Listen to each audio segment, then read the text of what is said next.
Okay, I'm going to share with you a piece that actually means a tremendous amount to me, and there was so much hard work and dedication and help, collaboration that went into this, so I just have felt so supported in this process, and I'm very honored to be here to share this with you today. So there's a journey that many have taken, but it takes the brave to awaken. Others paralyzed, mesmerized by fear. Many have tried and failed. Others have survived, but still aren't alive, blaming and pointing fingers. Not realizing that when they're pointing fingers outward, that there are 4 other fingers pointing right back at them. So let's take a walk. Let's talk. Let me share with you my journey of victim to victor. I'll tell you mine, if you rise and shine.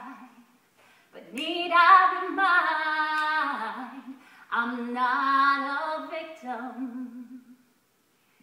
It was January 2009 when I said my last goodbye, as he donned his suit and tie, grabbed his briefcase, and said goodbye. A father of 3, soon to be 4, smiled and said, I love you, as he walked out the door. The love of my life, who made me his wife, decided that day to take his own life.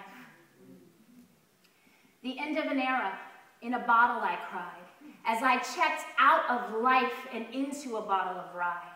Had I curled up in a little ball, there'd been no blame at all, for that's to be expected. But those thoughts were neglected, for they were not mine. Because I choose to live on. I choose to be strong, because I'm not a victim. Experiences, they cripple, affecting our sight, paralyzing us with fright. It's easy to blame, but in my darkest hour, leave behind the love that needed me? That was not an option. So I put down my numbing, and I put down my shame. Yeah, I cried, thought I'd die, but I overcame. So I ask you, how are you using your victim chip? What safety rails are you holding on to? What is the soundtrack that's playing in your ear? Not good enough? Not rich enough? Oh, I got it. Not thin enough? Yeah, that's tough. Thing is that you have everything you need.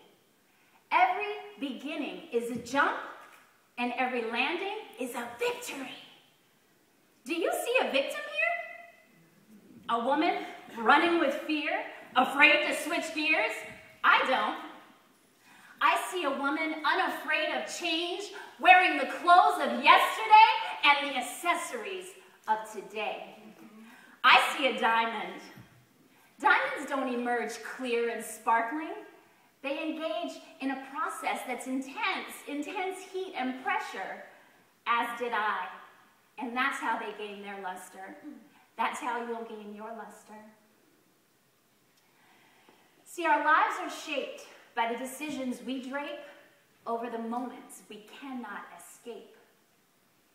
It's like jumping into a game of double dutch, right?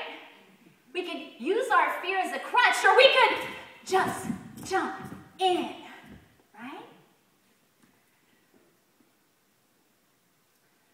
Our limitations are placed on ourselves by ourselves. Would you agree?